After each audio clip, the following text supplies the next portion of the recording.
Today we're going to look at a pose called Ardha Chandrasana, half moon pose.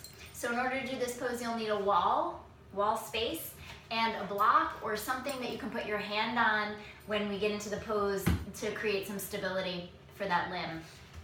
This pose works on balancing as well as strength training for the legs, the core, the back, and it also works on flexibility for the hamstrings, the inner thighs, and also the back.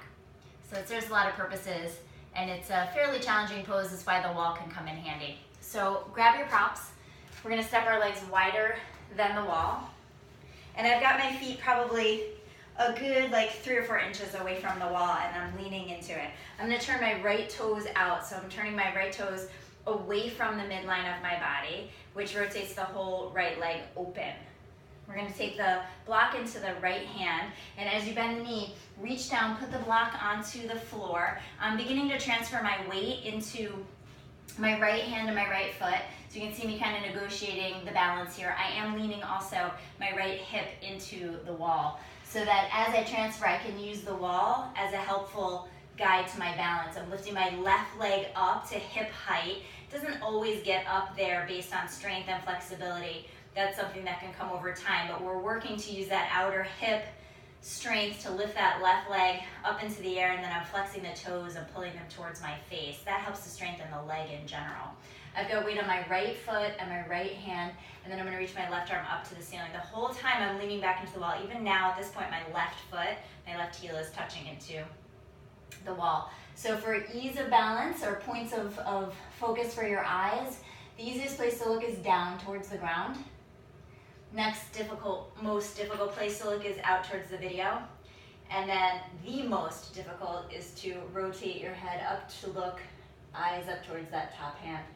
I'm opening the chest, I'm leaning back, I'm stretching my energy in my body in all directions, head to toe, foot to hand, and take 4 or 5 breaths here. Then be careful as you come out, start to bend the left arm, maybe to your hip, look down, bend the legs, come out really calculated and careful. And then we're gonna stand up, spread the legs out wide again, leaning against the wall. Heels are about 4 inches or so away from the wall. Turning the left toes out, now you know that that's away from the midline of the body, so that I'm opening this left inner thigh. Bending the left knee, transferring my weight onto this left hand and foot. And again, I have my left hip leaning into the wall to help my balance. And then as I put my weight into my left foot and my left hand, I float my right leg up, and I'm getting it hip height. I'm now using the outer thigh. I'm using the toes pulling back towards my face to strengthen the thigh muscle. I'm squeezing in my core. I'm pressing my left foot down, my left hand down, and reach the right arm up towards the ceiling. You can look down, you can look out to the video, or you can look up towards the top hand, and then lean back into the wall. Take 4 or 5 breaths. Bring the right hand back to the hip, bend the knees, look down to the ground. You can even lean into the wall as much as you need to come up and stand. And there you have Ardha Chandrasana. See you next time.